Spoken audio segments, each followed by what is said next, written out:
Colleagues, board members, if I could ask you to join me at the board table.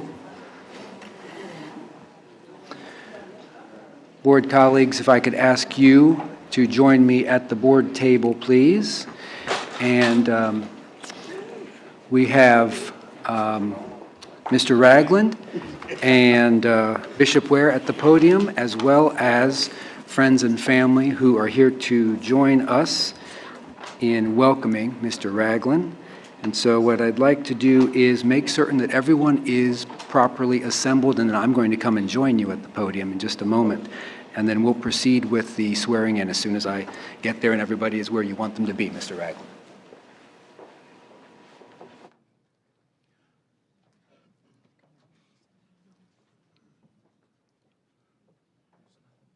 We expect all your Bible study tomorrow. Every school board meeting. Every school board meeting. That's right. Amen. Amen. Amen. I better show up now. All right, you may proceed.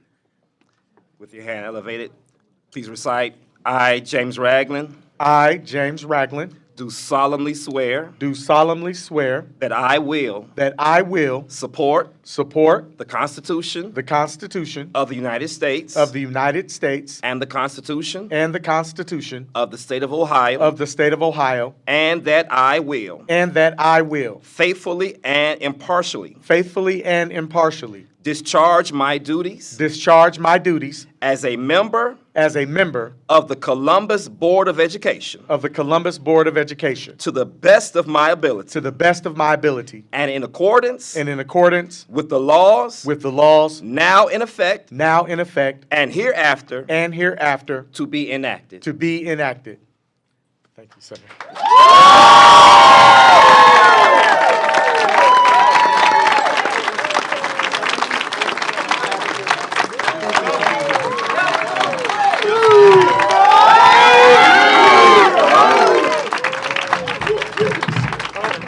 I just want to hey, Miss Ryan, Whitethorn Avenue. Yes, This is my grandson. Yes, ma'am. How are you? I remember you. So nice to see you. Yes. Thanks for being here. Take care. Yes, yes, I'm so proud of her. Yeah, you should be. He's very You good. may say a few words. Okay. Please feel free to say a few words, and then join your in the middle. Just take your seat after you make your comment. Okay, I'll let you. You sure?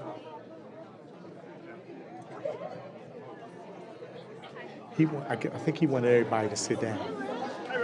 Okay. Yeah, I think they switched the seats. Okay.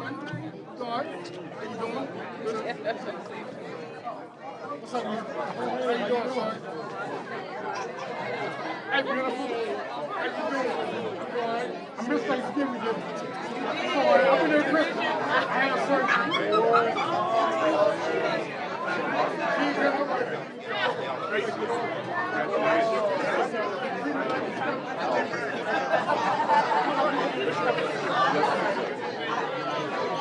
Hey, great to see you, brother. Yes, sir. God bless, man. Enjoy the holiday. You too.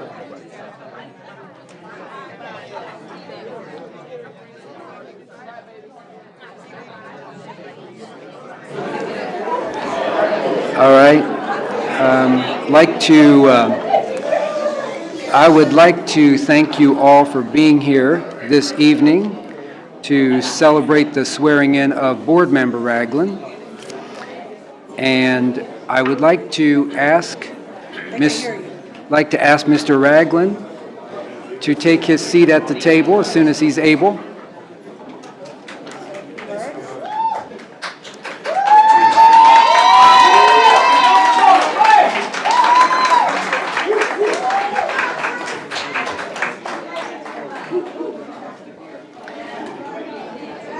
So, as board members take their seat, I will ask Mr. Ragland to share some remarks with us. Mr. Ragland? Thank you, President Baker, fellow colleagues on the board. I am in awe of this occasion, but the task ahead of us is very sobering. we as a collective are charged with doing what is right for our most vulnerable citizens here in Columbus. And the only way that we're going to do that is together. I stand before you today thankful and grateful for your trust in me and looking forward to the work that we have ahead of us. I want to first start by thanking my family for being here, not just in these times, but in the tough times. My church family, the Oakleyfield Gospel Baptist Church, has stood by me. My blue and white family has stood by me. My aunties have stood by me, the ladies of Delta Sigma Theta. But this community has always stood by me, and I'm asking for your support as this board takes on a task that is daunting, but is not impossible. I'm grateful to be here, looking forward to our work together. Help is definitely on the way, and God bless you all. Thank you.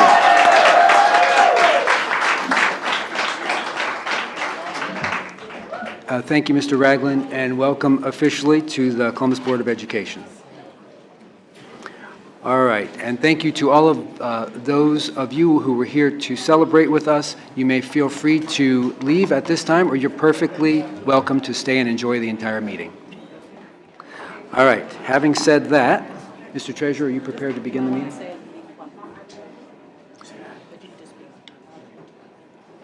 Are you ready? Let's call our meeting to order, and I'd like to ask the Treasurer to call the roll. President Baker, Present. Mr. Brown, Oh, she Vice did. President Cole, Thank you. Present. Ms. Gibbs, Here. Ms. Hudson, Here. Mr. Ragland, Present. Ms. Reyes. Here. You have a quorum, Mr. President. Thank you very much, Mr. Treasurer. And I would like to ask former Whitehall Board of Education member Joy Bivens to approach the podium and lead us in the Pledge of Allegiance. And if everyone would please be silent as you leave the room, and then everyone please be upstanding, and Ms. Bivens, please lead us in the pledge. I pledge the allegiance to the flag of the United States of America and to the republic for which it stands, one nation, under God, indivisible, with liberty and justice for all. Thank you. Thank you very much. She's a soror? Oh, I should have. Thank you for being here, Ms. Bivens. Thank you. And Ms. Bivens is also a wonderful partner of ours at Franklin County. All right, if you don't mind, what I'd like to do is just briefly read through the agenda before us so we know that the work that we have this evening. After we adopt our agenda, we've got a special recognition from the board for the Ohio Department of Job and Family Services related to a donation that they have made. We will then take public comment, after which we will hear from our direct reports. We will then consider our consent agenda. We will then have brief announcements from board members, and then we will adjourn. There is no executive session this evening, colleagues. Having said that, is there a motion that we adopt the agenda as presented? So moved. Second. Moved and seconded. Mr. Treasurer? President Baker, Yes. Mr. Brown, Yes. Vice President Cole, Yes. Ms. Gibbs, Yes. Ms. Hudson, No. Mr. Ragland, Yes. Ms. Reyes. Yes. That motion carried. Thank you. And if there's no objection, colleagues, what I'd like to ask is that we move item 19.1, which is that acceptance of a cash donation from the Ohio Department of Job and Family Services, up to now, so that we can give Ms. Cynthia Dungy, who's the director of ODJFS, the opportunity to say a few words. Please, Ms. Dungy, approach the podium. Thank you very much for being here this evening. Good evening. It's my pleasure to be here, and congratulations to you, Mr. Ragland. It is truly, truly a blessing to be in front of you today to accept this honor on behalf of the Department of Job and Family Services. Most of you know that I am a product of Columbus City Schools. I have a 7-year-old son who has been in Columbus City Schools since the age of 3, and I have remained committed to my community as well as to the educational development of my child and those who I come into contact with. Like many of you, I serve the most vulnerable citizens of Ohio as the State Department Director. One of the things that we have clearly made a commitment to is making sure that when we have the opportunity to give back, that we do so. We selected Columbus City Schools because we believe in you. We believe in your mission, and we want you to know that as your partner, we know that it is so important for the funding that we have raised to go towards your efforts as you continue to educate our children. My job is to stabilize families. I cannot do it without you as a partner. It's important for our children to be properly educated and prepared to take on the world. And we give them to you every single day. We entrust you to do your job to make sure that they are being prepared to take on the world. And so on behalf of the department, it is my pleasure to also say to you that we have raised $6,500 that we provided to Columbus City Schools as a result of our Dress Down campaigns from the State Department of Job and Family Services. And so we hope that that small token lets you know that we are totally committed to your mission. Thank you for allowing me to be here. Thank you.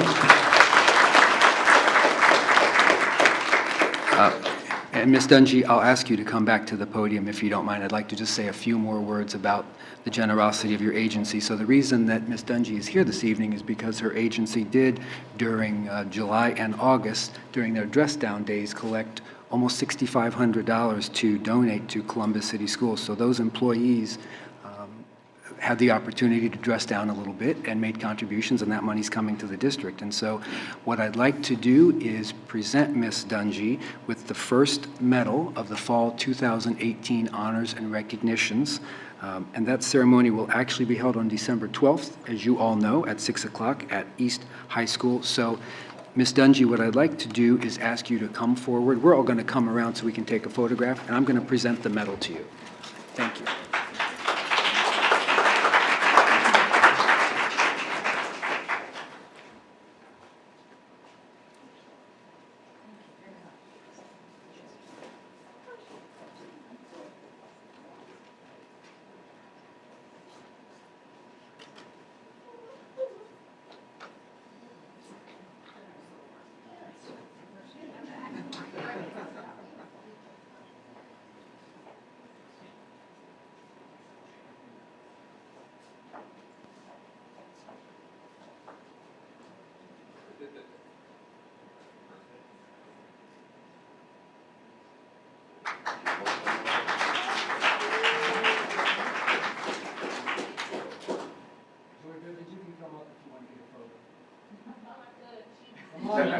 Strict about making sure it's the state. The state.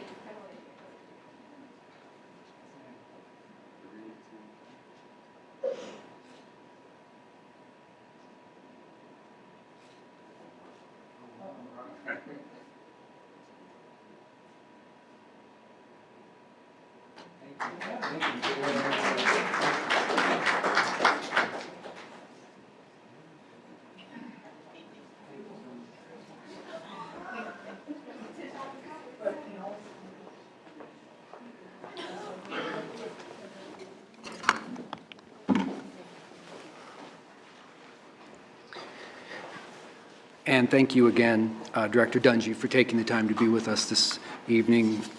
We know you're very busy. We appreciate your partnership. And at this time, we will move right into public comment. So we have 4 individuals who have signed up to speak this evening. So I will call your name, and then I'll ask you to come to the podium. I will announce your topic and the board action that you have requested, and then you will have 4 minutes to present your commentary to the board. You'll see behind me a timer, and so we'll ask you to please conclude when you get to 0. So first speaker, Laura Kogan, topic, Facilities Task Force recommendations, board action, make it official that they will not break up the Dominion Middle School feeder pattern. Ms. Kogan, are you with us this evening? Welcome back.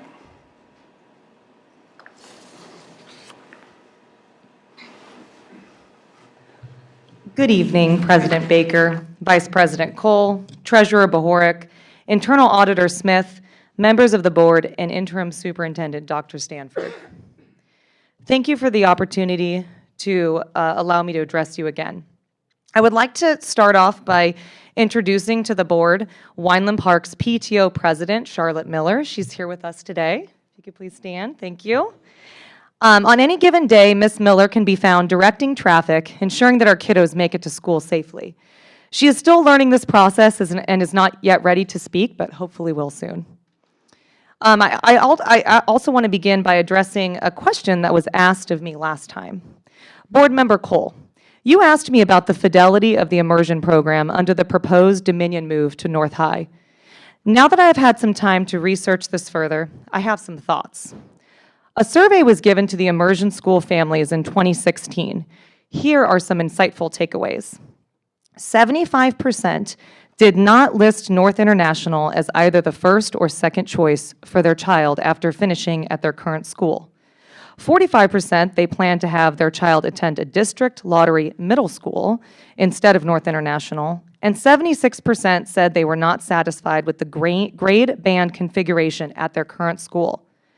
Specifically for French immersion students, this year, only 13% of the 7th grade cohort continued on to North International.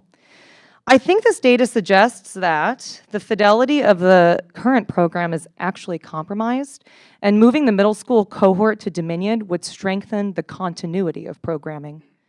Additionally, moving 6th grade into a middle school would free up space at elementary campuses, creating more spots for other CCS students and creating the critical mass necessary to continue the immersion experience in higher grades.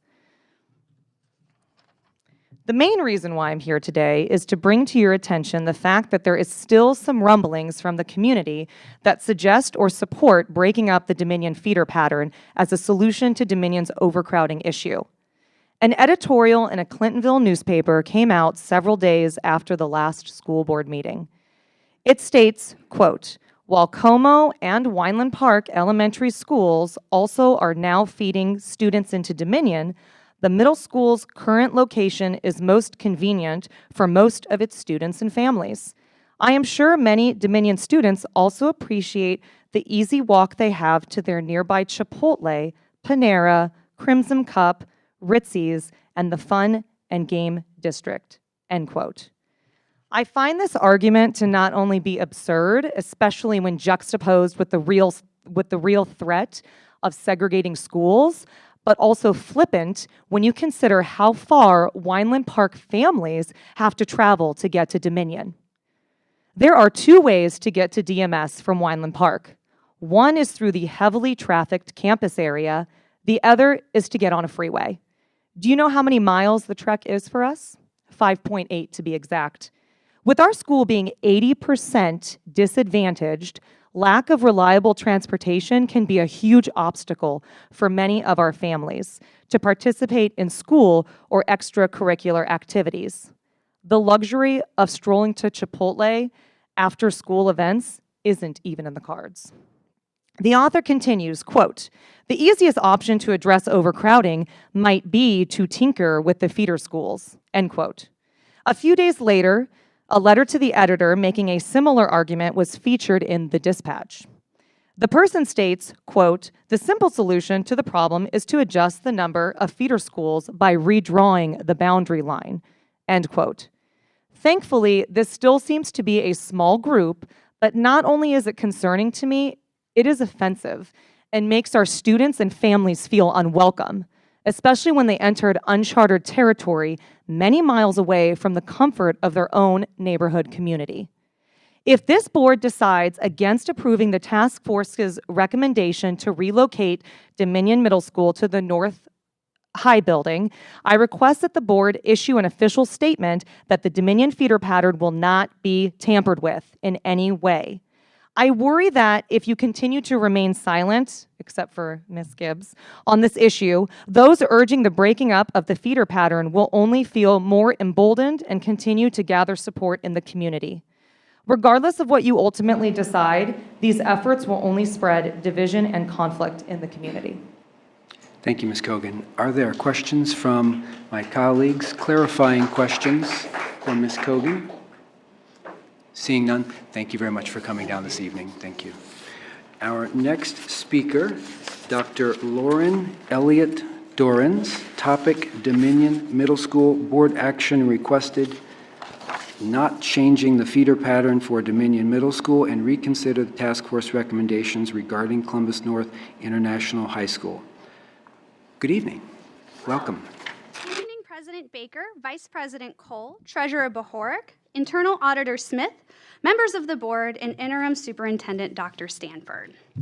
My name is Lauren Elliott Dorans, and I'm a political scientist at Ohio University. I live in Columbus, just a few blocks south of Wineland Park Elementary. I teach courses in American politics, large segments of which focus on educational policy.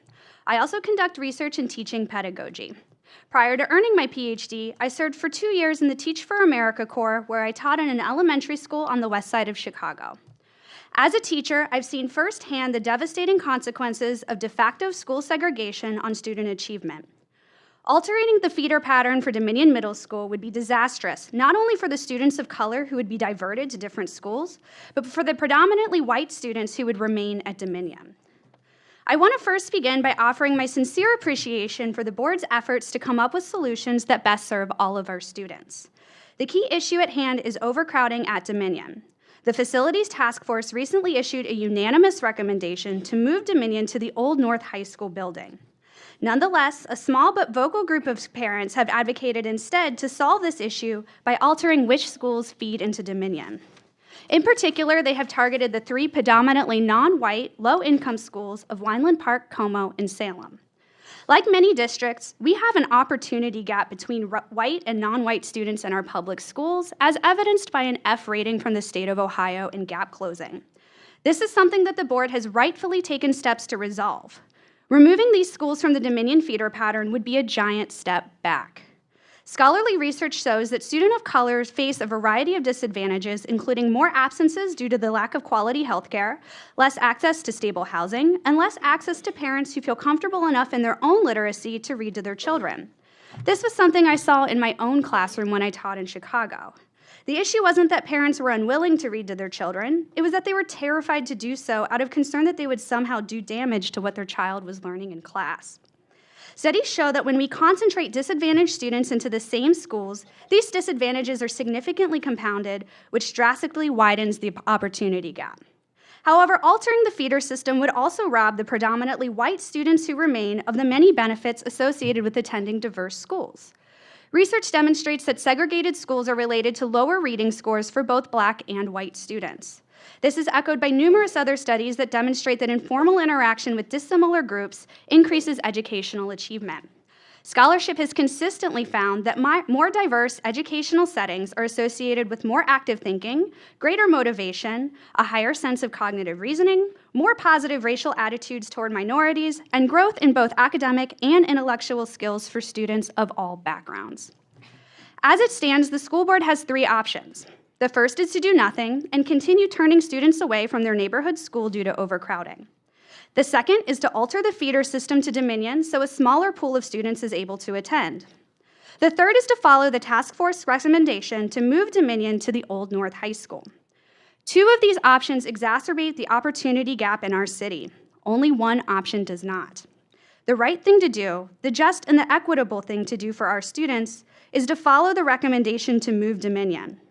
Given that the second option, to alter the feeder system, is now gaining more traction in the community and the media, I ask that those board members who oppose any change to the feeder system to make a public statement tonight indicating that they would not support such a plan. I'm also asking that in order to remedy the overcrowding issue, that the school board ask them to seriously consider taking the task force recommendation to move Dominion Middle School to Old North High School. This is the only solution that does not further widen the opportunity gap in our city. Thank you. And are there any clarifying questions from board members this evening? Dr. Elliott, thank you for coming down this evening. We appreciate the time you took to do so. Our next speaker is Frederick Garrett. Topic, School to Prison Pipeline, Board Action, add something to the curriculum in order to stop the pipeline to prison. Mr. Garrett, please come to the podium. Thank you for being here this evening and welcome back. My topic, School to Prison Pipeline, is one I'm sure that everyone here has heard of. Franklin County is building a new jail. And this new jail is going to be bigger than the old jail. Jails and prisons around the country are disproportionately filled with black males. And it seems like black males are also disproportionately represented in school failure statistics. I have heard that when a new jail or prison is built, that they look at the 3rd and 4th grade failure rates to determine how many prison beds to create. Some statistics to show you the connection between schools and prison. 85% of all juveniles in the juvenile court system are functionally illiterate. 70% of inmates in America's prisons can't read beyond a 4th grade level. 2/3 of students who cannot read proficiently by the end of 4th grade will end up in jail or on welfare. And finally, dropouts make up 90% of, I'm sorry, I forgot to read the beginning. Anyway, dropouts make up 90% of Americans on welfare and 70% of food stamp recipients. You know, in order to do something about that, I've said before that this school district is intentionally undereducating children, especially the black children, and the poor whites. As evidence of that, look at the 1999 curriculum audit that was done that spoke to that racial disparity issue. Also, you can go around and look at different schools in the district, and you'll see where there's large numbers of black students, they don't have books. They're not allowed to bring home books. Go to the Columbus schools where there are white, predominantly white kids. I should name them because I guess I'm not supposed to name them, but others have done the naming thing, but I won't do that. But go to where the white kids are and they have books. As far as doing something about it, I think it almost goes back to slavery, when it's always been some people doing better than others. Some blacks doing better than other blacks, some whites doing better than other whites, blah, blah, blah. It's disappointing to see so many people, black people in high positions, that see this thing continue to go on and seem to do nothing about it. You know, why can't every student in this district have books? But I have a suggestion. If you're afraid to take action, afraid of your job being jeopardized or whatever, here's something you can do. Go undercover and do something to help educate a poor black child. Go undercover to do something to educate a poor white child. In other words, go undercover and do something to educate a child that's not your own. Those are my comments. Thank you. Thank you, Mr. Garrett.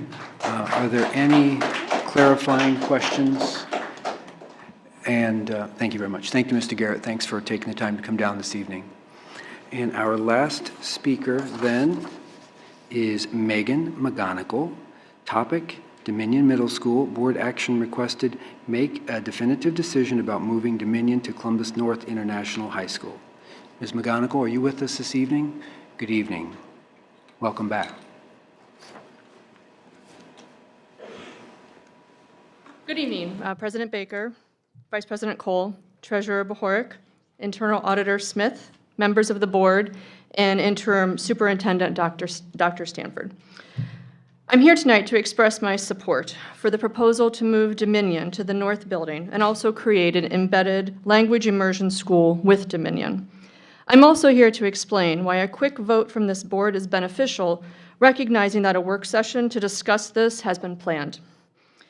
I've been a parent involved in CCS for 7 years. I've had 2 children attend Ecole Kenwood. One is now a 7th grader in the district, and one is a 4th grader still at Kenwood.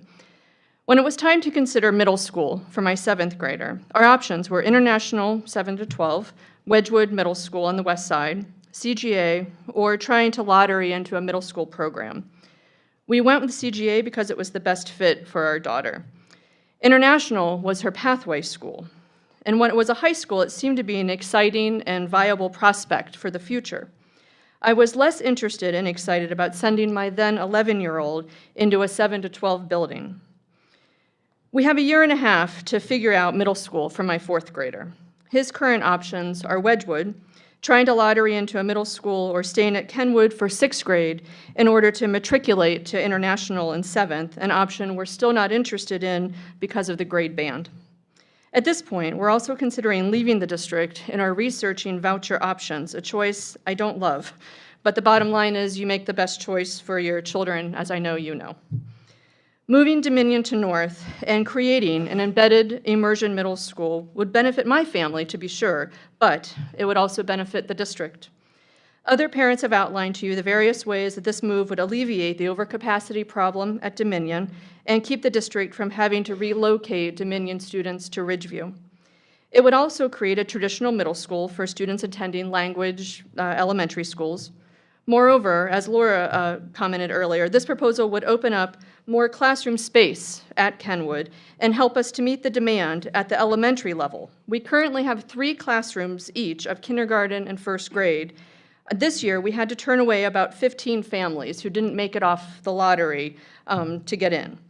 It's a positive thing to front-load our program. Attrition happens at all schools, but after the 1st grade, students must test into Kenwood because of the language component, making later grade transfers rare, and classes get smaller as families make other choices or move. In the long run, rising numbers through later elementary grades will strengthen the immersion aspect of the upper elementary. Finally, this proposal would return International to a 9 through 12 high school. When we were new to CCS in 2011, International High School was still building its program. It seemed dynamic in its curriculum and structure, and although it was a long way off, our oldest was only in kindergarten that year, it definitely felt like a viable high school option for us. A return to the 9 through 12 grade band is an opportunity to regain the integrity that I felt like it had then. My understanding is that the November timeline for the board vote on the Facilities Task Force recommendations was very intentional to create optimal planning time for some of the proposals, including the Dominion Plus for 2020. By delaying this vote, you're causing high levels of stress and uncertainty for Kenwood's 5th grade families, who over the next few months need to decide if they should stay at Kenwood for 6th grade with the hope that their student would matriculate into 7th grade into the new program at Dominion, or if they should try instead to lottery their student into a traditional middle school for 6th grade. Students who are in my daughter's class are now 7th graders all over the district. I like to think of them as taking a little bit of Kenwood out into other schools. But I'd also love to see my son's class remain intact, and as 6th graders in 2020 move into the newly restructured and planned out Dominion Middle School. No decision from the board actually is a decision to leave Dominion over capacity and to leave immersion families in limbo. I know you're gathering information and crunching numbers, but we need a decision made. Thank you. Thank you very much, Ms. McGonover. Any clarifying questions from board members? Okay. Thank you very much. Just very briefly, for those of you who came tonight to speak on task force recommendations, as you know, we are planning a work session to take that up. You should also know, and you may already know, there was nothing in the recommendations about changing the Dominion feeder pattern, and that's not something that's been contemplated by the board, just so you know that. All right, and thank you all very much for taking the time to come down here. I know you're busy and you've got other things you could be doing, especially during December. So thank you very much. And let's move on then to hear from our direct reports. I will share that Dr. Stanford is under the weather and has been for a few days. He's not here with us this evening, so let's all just wish him a speedy recovery and hope to see him back at work sometime soon.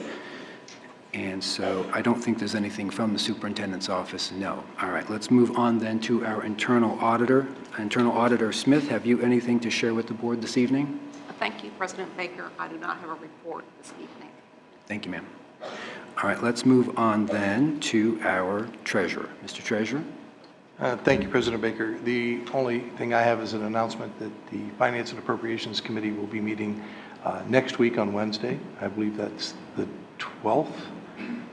And we will, for the first time in a while, have a full complement of members, as you have, President Baker, appointed another community member, Katie Johnson, to that committee. So we're looking forward to having a full complement of 7 members there for that meeting. So that's here in this room at 4 p.m. on Wednesday the 12th. Thank you very much, Mr. Treasurer, and thanks to you and Chair Hudson for making sure that we had a good nominee to fill that final spot on the committee. Thank you very much. And let's move on then to our consent agenda. Colleagues, is there a motion that we adopt the consent agenda as it has been presented? So moved. Moved and seconded. All right, colleagues, any questions or comments on any piece of legislation contained within the consent agenda this evening? And I do know that I wanted to call on Ms. Hudson had her hand up. Board Member Hudson? You want to call on someone? It's fine. Go ahead to call on someone else. Will you defer to Ms. Hudson? Okay, Ms. Hudson? Well, thank you. I voted no on approving the consent agenda because I do have to express that, again, I felt like we should have a discussion on the facilities task force recommendations at the last 2 meetings, but certainly at this meeting. Looking at the scant agenda, I think we would have more than adequate time. We've asked the administration to quote-unquote study. Mr. President. Board Member Hudson, have you comments related to any piece of legislation contained within the consent agenda this evening? No, this is on items that are not on this agenda because they should be. Mr. President, call for the order of the day. Very well then, Mr. Vice President. Thank you. Yes. We need to allow Ms. Hudson to continue to speak. I agree with her. Mr. Brown, the chair has not recognized you, and the Vice President has called for the orders of the day, which means we are, he is asking that we adhere to the agenda, and so we must. So are there any comments related specifically to items contained within the consent agenda this evening?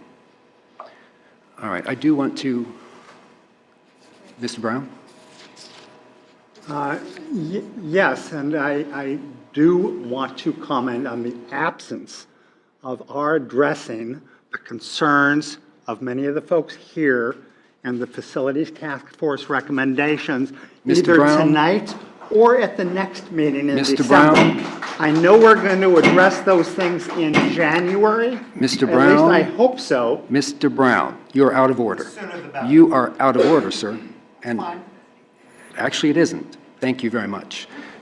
All right. So I do believe that Board Member Ragland would like to share a comment on item 19.2, which is an authority to accept a cash donation from a private donor for Walnut Ridge High School. Mr. Ragland. Thank you very much.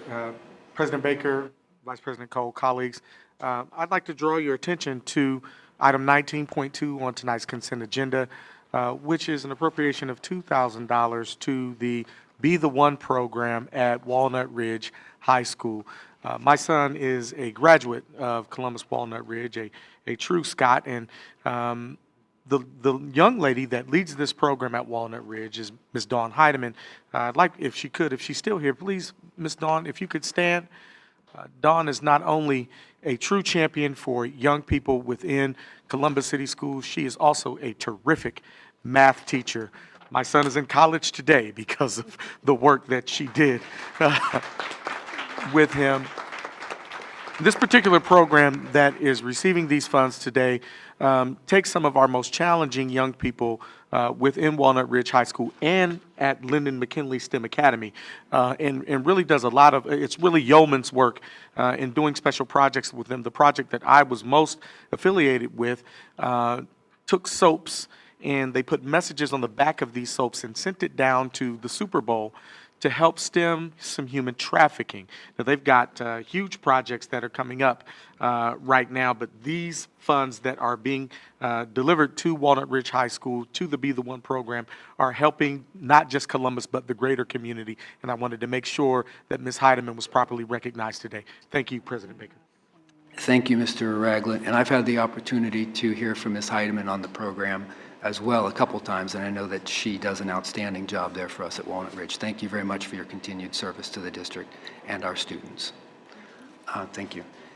Board Member Gibbs. Yes, thank you, President Baker. I would ask, I don't know if Mrs. Hill is here to speak to 19.3 in the legislation to accept musical instruments from Music Go Round. There's two pieces of legislation. Is she not here? No. President Baker, if she could speak to these two amazing pieces of legislation that are going to provide additional resources for our young people in the music area. Thank you, Ms. Gibbs. Ms. Hill? Yes. Good evening. President Baker, Vice President Coleman, and yes, ma'am, Ms. Shauna Gibbs. We have received several large donations, but the first donation that we're speaking of, excuse me, is the donation that we received in 2017 from the Replay initiative through WOSU. We received a violin that was in disrepair, but the violin is actually a violin that's worth more than we would want to put into the schools. So, I mean, not that saying that we wouldn't want our students to use the instrument, but we can actually provide for our students multiple instruments with this one instrument. And the instrument would take, it would take about $1,000 to repair this one instrument that's broken, but we can trade the instrument for about 20 used instruments to put into the schools. So the one instrument that we are taking to trade, we will receive 20 red label instruments, which are really like scratch and dent instruments, which is what we normally buy anyway. So that's one. And the second is we received from one of our vendors a donation of approximately almost $11,000 worth of instruments into the district to provide for our students from Merry Go Round. Another $11,000 of donated instruments. Very nice instruments from another donor. How will they be distributed?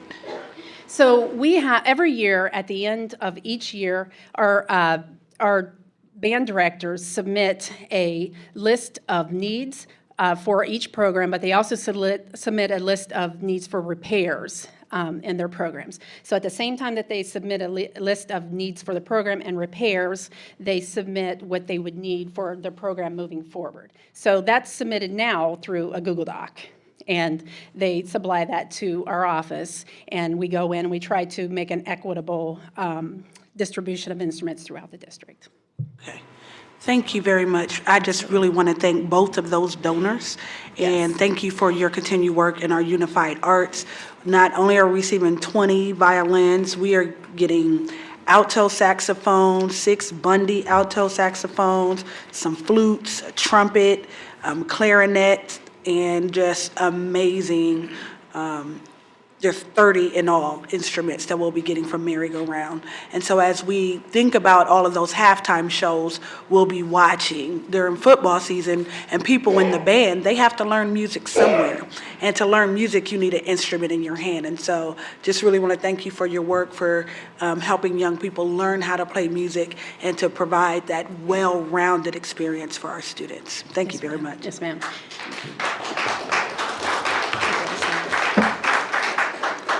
Thank you, Ms. Gibbs. Thank you, Ms. Hill.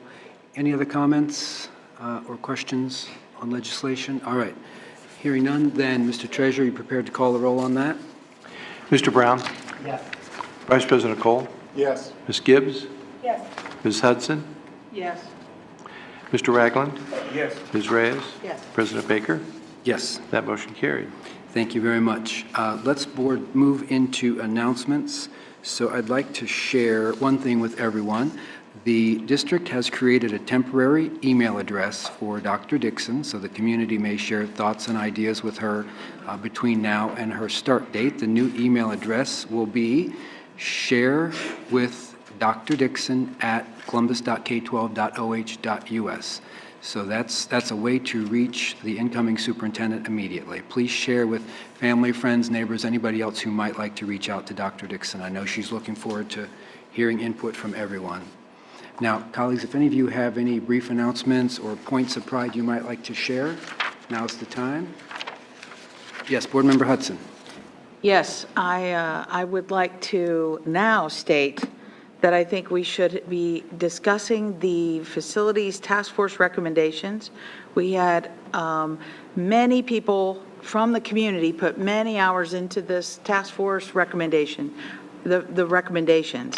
Before the administration studies those to come back to us, they have not heard from the board after going through that and after hearing a full board discussion on each of those recommendations. We continue to hear from community members week after week about concerns.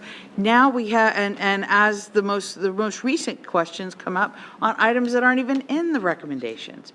It again does no service to anyone that we have not discussed those. I wanted to note, and I was commenting during the agenda, because I'd ask that it be in the agenda. And it is closed out again from the agenda inappropriately. And so I must express my concern for that. Thank you, Board Member Hudson. Gary, give me a break. Like, you don't get to shut it off all the time. You're out of order. Thank you. Thank you. At the last meeting, as you all may recall, we discussed a work session to devote to specifically that topic because it deserves that sort of focus as well as additional collection of data and input from all of us so that the work session can be planned so that it is fruitful. And so, but this is not, Board Member Hudson, you're out of order, and that's not an announcement. So your colleagues have heard you, and we will have that work session just as soon as possible.